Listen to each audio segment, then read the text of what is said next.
In this video, we're going to move on to the integral test. And the first important thing to note is that this test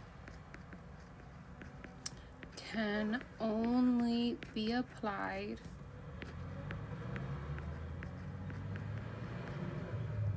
to series whose terms are all positive.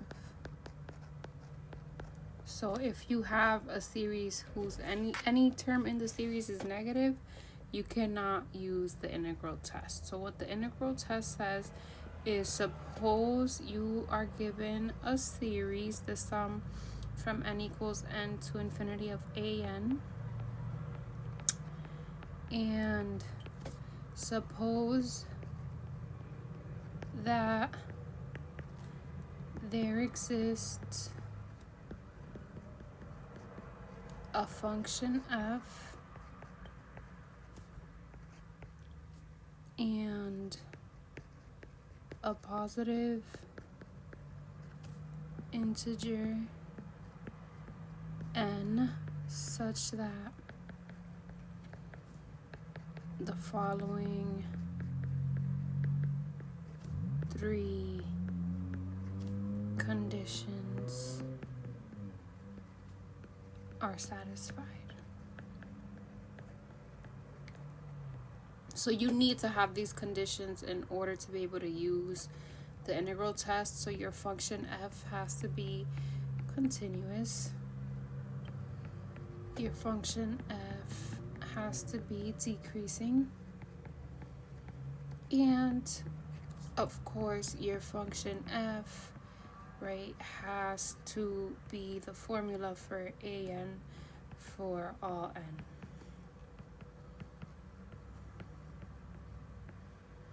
Then what the integral test says, if you have these three conditions and you're able to use the integral test, right, what it says is then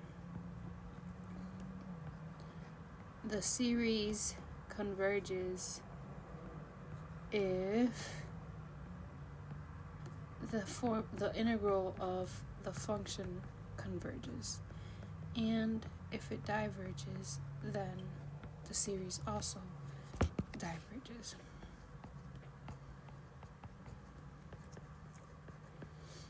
Okay, and then another thing that's important to note is that the sum of the series doesn't necessarily equal the value of the definite integral. So although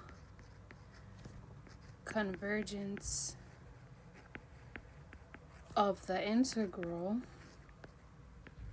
so remember, you have to use the improper integral techniques we learned in section 3.8. So although convergence of the integral implies convergence of the series, it does not imply that the value of the integral and the value of the sum of the series are the same. In fact, they are often different.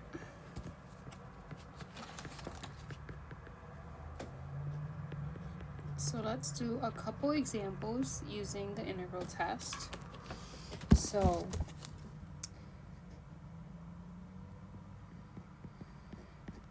for the following series,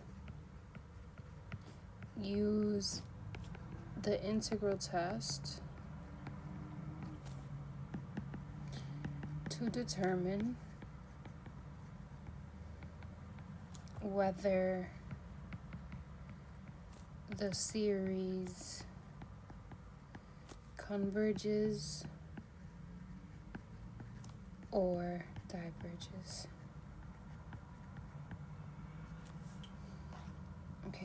So our first one, part A, is going to be the sum from 1 to infinity of 1 over n cubed.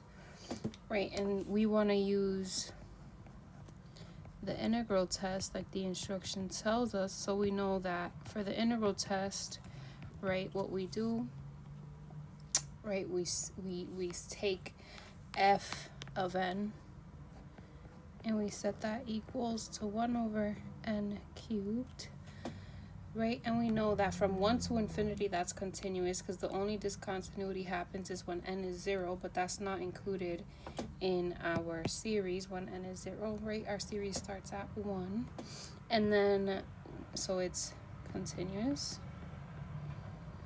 right? We know all of these terms are positive because we're only plugging in positive n's, so it's always positive. And we know it's decreasing because the bigger the n gets, the smaller the whole entire term becomes, right? When you divide by a bigger number, you get a smaller answer. So we met all three conditions, so we're able to use the integral test. So we're going to do the integral from 1 to infinity of 1 over n cubed. Well, now we could just, instead of doing it in terms of n, I'm going to just do it in terms of x for the sake of simplicity.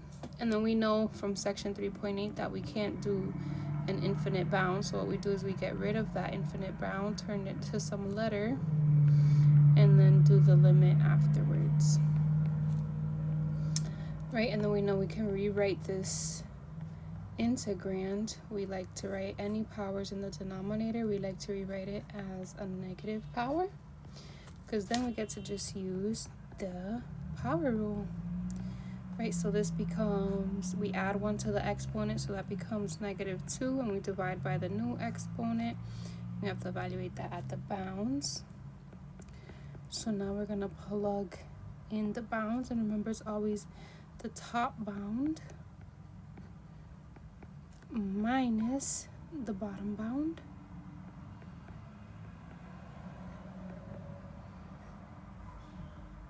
Okay. And so this becomes the limit as t approaches infinity, right? And then we can see this as -1/2 times 1 over t squared, right? If we pull down the t to the -2, that would become 1 over t squared. Oops. And then 1 to the -2, that's just 1. So minus a half, that's plus a half. So this is just the limit as t approaches infinity of -1 over 2t squared plus 1/2. And when we're doing this limit, right,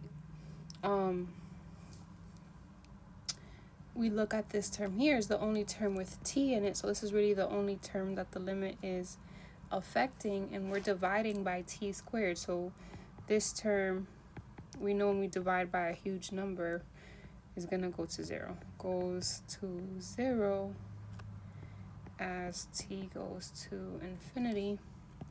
So then when that term is 0, right, we still have a half. So this limit equals a half. This integral equals a half, right?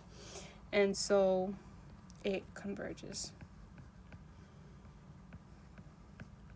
So therefore, since the integral, right, from 1 to infinity of 1 over x cubed dx converges, the integral test also tells us that the series converges. The sum from 1 to infinity of 1 over n cubed also converges. Okay, so hopefully that's straightforward enough, right? For the divergence test, we just did the limit of whatever was in our series, and for the integral test, we just do the integral of whatever's in our series. And that'll tell us whether we get convergence or divergence. So let's do one more example. So in this one, we're doing the sum from 1 to infinity of 1 over the square root of 2n minus 1. Right, so again, right, our function that we're looking at is 1 over root 2x minus 1 from 1 to infinity. So we know that this is continuous because, and then we also know that this is decreasing because the bigger the x becomes, the smaller the whole terms becomes. And then we also know all the terms are positive because we're only plugging in positive x's or n's, and we're taking the positive square root. So we look at the integral from 1 to infinity of 1 over root 2x minus 1 dx. Right, and again from section 3.8, we know we can't deal with infinite bounds, so we get rid of it, change it into a letter, and then we do the limit afterwards. So for this function, we know we're going to need, right? What do we need? We don't know how to do this integral by using any other simple rules. We use a u substitution. du is 2x dx. Nope, 2dx, sorry. So we multiply by a half, and that gives us our dx. Right, so this is going to become the limit as t approaches infinity of the integral from 1 to t of 1 over root u times 1/2 du. And then we get to pull out the 1/2 out of the integral. And then we have u to the negative 1/2 du.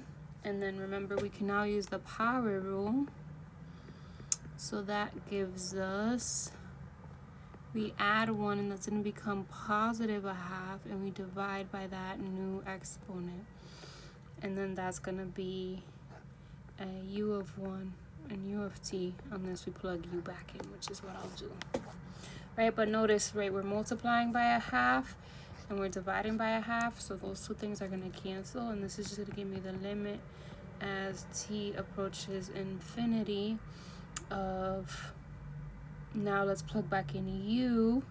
U is 2x minus 1 to the 1/2, and that's at 1 and at t. So I plugged back in u is 2x minus 1 here. And then, right, I know that that's just the square root, the 1/2 exponent. So this is going to be the square root. I plug in t into x minus, now I do the square root of plug in 1. So this is going to become the limit as t approaches infinity, square root 2t minus 1. And then I know that 2 times 1 is 2, minus 1 is 1, and the square root of 1 is just 1. Right? And then when I look at the limit, this whole thing is going to go off to infinity, right? Because of the t right here. Right, so this is going to be infinity. And so since the integral of 1 to infinity of 1 over square root t 2x minus 1 dx diverges, right? Remember, if we go off to infinity, that means we're diverging. So does the series, right? The series, the sum from 1 to infinity of 1 over root 2n minus 1. All right, so hopefully that helps. So the integral test, right? So just to, in a nutshell, for the divergence test, what do we use? We use the limit as n approaches infinity of an. So if we're giving a series n equals 1 of some formula an, and then the integral test, right, that uses the integral. All right, thank you guys. See you in the next one.